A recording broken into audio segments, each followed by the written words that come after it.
All right. Thank you, Mr. Sulaka. Rob Davidoff, please ask the next question to Richard Sulaka. Rob?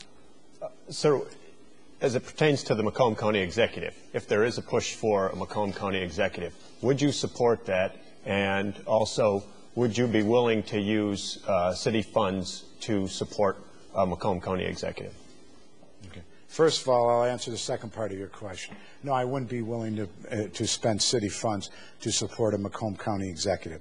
What I would be willing to do, and I haven't made up my mind, I haven't decided whether the executive is the right place to go or not to go. But I understand that we need leadership at the county level, and if the voters, if the voters decide that the best way to manage this county is by a county executive, then I would support the county executive. But I think we need to leave it up to the voters.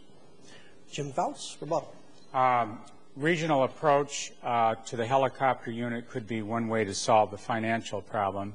Mr. Sulaka indicates that I'm going to bankrupt the city. With Mr. Sulaka's lobbying for all of these no-bid, rig-bid contracts of his relatives, that's what's bankrupting the city. And with Mr. Sulaka basically raiding the pension fund and taking money out of the pension fund and using it to pay off his debts because of his bankruptcy, that's another way of bankrupting the city. I believe Mr. Sulaka, my opponent, owes too much. He's raised $220,000. It's probably going to be $500,000 by the time the election's over, and he's going to owe all these developers and people. He's promised jobs to all these people in City Hall. And by the way, if you look at his campaign expense report, most of the administrators in City Hall are backing Mr. Sulaka. I have not received one penny from Steenberg appointees. Mr. Sulaka's received a lot. He's also had a fundraiser where he's... All right, hold on. We'll get that. Rob Davidoff. Macomb County Executive. Do I support? I would allow the people to vote on that and let the people decide. Richard Sulaka, you can respond to that? Yes. First of all, I'd like to respond. Again, Mr. Fouts is telling a lie regarding the pension system. He knows very well that the pension 401 has to be left with the city. I never took a dime out of that pension, and he knows that. But again, he's lying to the public the way he's done for 26 years, okay, misleading the public. As far as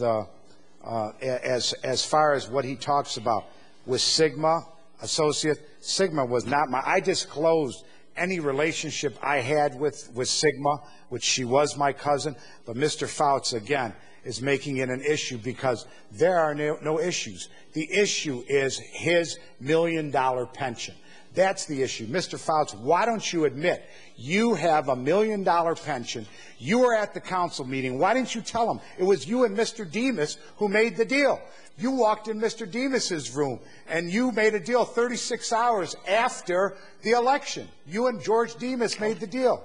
Okay. Amber Hunt, please ask Mr. Fouts the next question. Amber? I'd like to ask Mr. Sulaka the next question.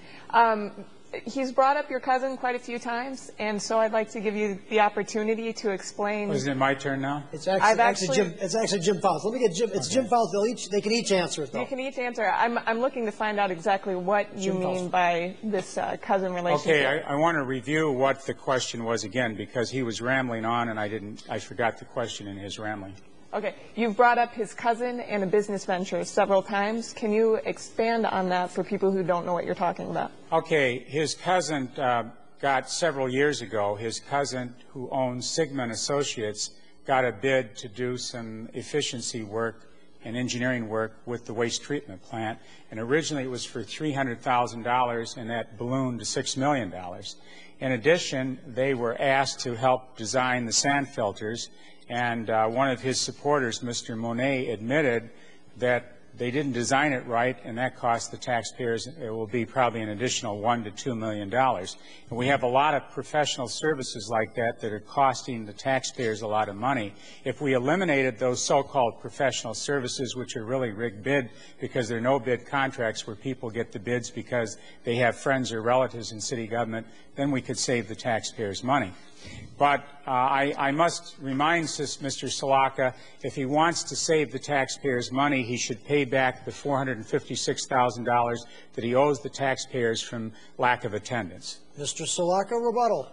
Yes, I'd like to say, you know, Mr. Fouts talks about being a neighborhood councilman and working with the neighborhoods and being active.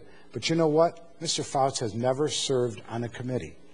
Mr. Fouts has been on that city council for 26 years, never served on any committees, never shows up for any committee meeting. You know what? The one committee that you served on was the wastewater treatment plant committee. And you know what, Mr. Fouts? You didn't even know where the wastewater treatment plant was, did you? You went into City Hall and asked the controller, where is the wastewater treatment plant? Mr. Fouts, you talk a good game, but tell the truth, Mr. Fouts. That's the problem. You mislead the citizens of this city, and you've misled them, and I won't allow you to do that any longer. Amber, follow-up?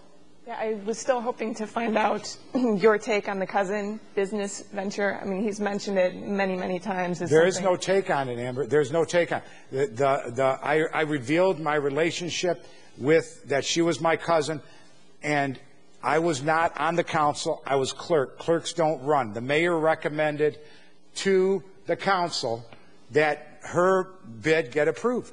She owns the company. So there's nothing there. She did the work for the city of Warren, and obviously he's upset because there was a relationship there.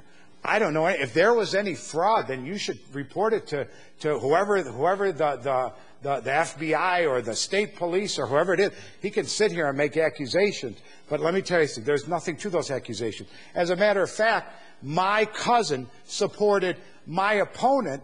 I don't even talk to my cousin supported my opponent in the primary. It didn't give me a dime, but she gave Mindy more dollars. So Mr. Fouts is making these accusations. There's no substance to them, but he has to bring up something, and I would love for him to put it on the table. Mr. Fouts, rebuttal? Okay. I'm not sure what I want to rebut, but I'll respond to several different things that he stated. He keeps saying I'm going to bankrupt the city of Warren, but I keep reminding him that he filed bankruptcy. Jim Fouts never filed bankruptcy. Not only when he filed bankruptcy, he failed to indicate his council salary. I think that's a felony. I think he could be in trouble for that. And he keeps saying that I've lied. He lied to the federal government, and I think that's pretty serious.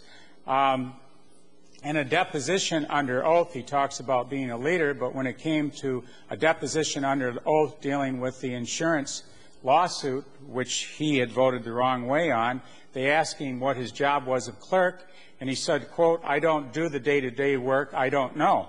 So as clerk, he admitted he didn't run the office, and basically one of the reasons why he probably doesn't run the office because he never goes to work. So I don't see how he could state he would be a mayor when he is an absent mayor and when he is someone who is financially bankrupt. All right. Thank you, Mr. Fouts.